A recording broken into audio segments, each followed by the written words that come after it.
सभी भाई बहन लोग को, सभी जाति सारे बिरादरी के लोगों को मैं प्रणाम करता हूं, नमस्कार करता हूं। 90 का दशक था।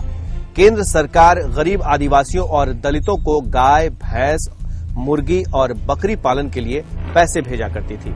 इन पशुओं के चारे के लिए भी केंद्र सरकार की तरफ से बिहार में सैकड़ों करोड़ रुपए आते थे। गरीबों के गुजर बसर के लिए जो केंद्र से करोड़ों रुपए आए, उनसे गाय, भैंसे, मुर्गियां और इनके चारे की खरीद हुई, लेकिन सिर्फ कागजों पर, और इसी को कहा गया चारा घोटाला।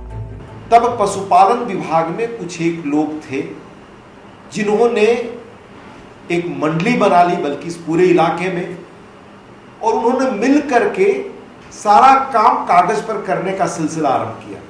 यानी कागज पर ही मवेशियों की आपूर्ति, कागज पर ही खरीद फरोख्त, कागज पर ही सप्लाई को संरक्षण देने वाले नेता, इस पूरी लॉबी को संरक्षण देने वाले नेता पटना में बैठते थे और उसमें लगभग हर एक दल के नेता शामिल थे।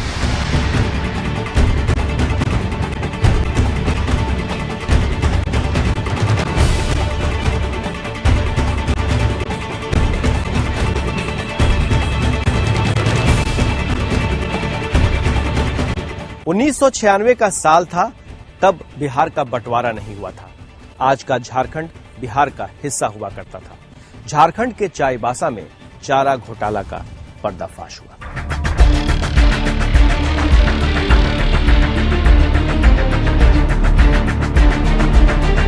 असल में यह पूरा मामला बिहार सरकार के खजाने से गलत ढंग से पैसे निकालने को लेकर है।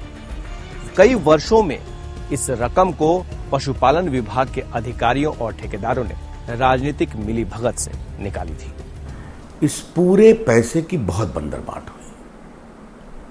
जैसे पूछा गया कि आपने क्या गाय भैंस सप्लाई कर दी, तो क्या कर दी, कैसे किया, गाड़ी से किया, गाड़ी का नंबर दीजिए, तो वो स्कूटर और मोटरसाइकिल का नंबर निकला। हजारों मुर्गियां क्या 2-3 महीने में 3-4 करोड़ का दाना खा सकती हैं। इसी तरह से एक गैंग था पशुपालन विभाग के पदाधिकारियों का। तो वो विशेष रूप से वो जिले जहाँ पर बड़ी संख्या में आदिवासी थे, झारखंड बिहार का अंग था, चाईबासा, गोड्डा, रांची, इन सभी इलाकों में बहुत लूट हुई थी।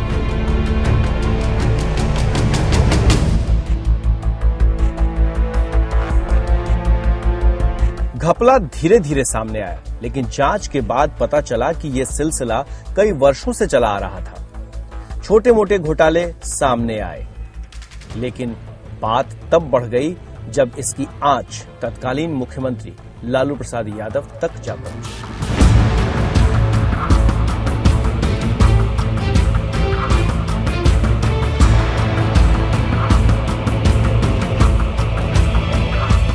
चारा घोटाले का आरोप उस समय के मुख्यमंत्री लालू यादव पर लगा। विपक्षी पार्टियों ने मांग उठाई कि घोटाले के आकार और राजनीतिक मिलीभगत को देखते हुए इसकी जांच सीबीआई से कराई जाए। मैंने वकील के रूप में बहस किया था। बाकी एक आध और भी फाइल हुई थी जिसको पीके शाही ने बहस किया था, और हम लोग की यही कोशिश थी कि सीबीआई की जांच इसमें होनी चाहिए। बिहार सरकार की ओर से बड़ा इसका विरोध किया गया कि नहीं होना चाहिए, राज्य सरकार सक्षम है।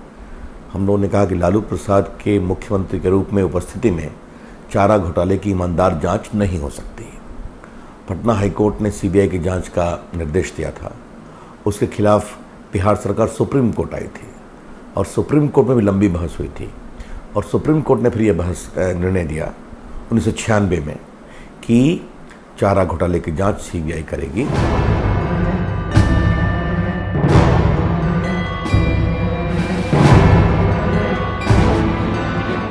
सीबीआई ने जांच में पाया कि पशुपालन विभाग के अधिकारियों ने चारे, पशुओं की दवा की सप्लाई के एवज में पहले तो फर्जी बिल जमा किया और फिर सरकारी कोषागारों से नियमित रूप से वर्षों तक पैसे भुनाते रहे।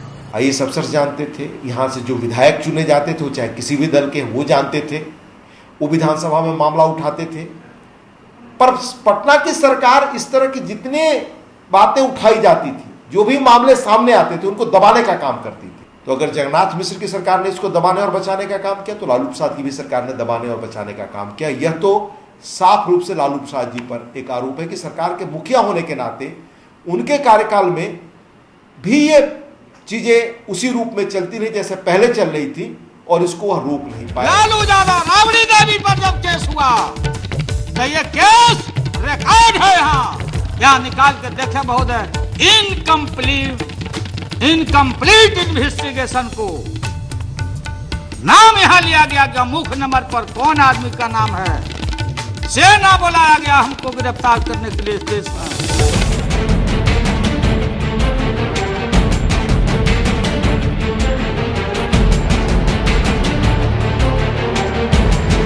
सीबीआई का कहना है कि उसके पास इस बात के दस्तावेजी सबूत है कि तत्कालीन मुख्यमंत्री लालू यादव को न सिर्फ इस पूरे मामले की जानकारी थी, बल्कि वित्त मंत्री होने के नाते उन्होंने कई बार ऐसे निकासियों पर अपनी मुहर भी लगाई थी। जांच के दौरान सीबीआई का यह भी दावा है कि लालू यादव और राबड़ी देवी ये दोनों ही आय से अधिक संपत्ति रखने के मामले में दोषी हैं।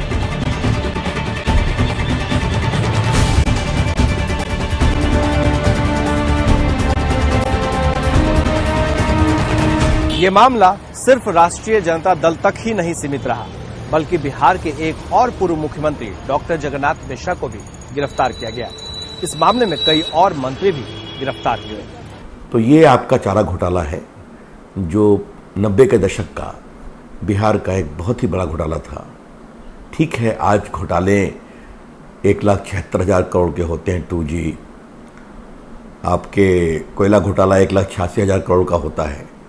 तो शायद इस घोटाले के महत्व को तुलनात्मक दृष्टिकोण से कुछ कम समझने की बात होगी, लेकिन जिस समय यह घोटाला फूटा था उस समय यह घोटाला बहुत बड़ा था और देश के सबसे बड़े घोटालों में एक था।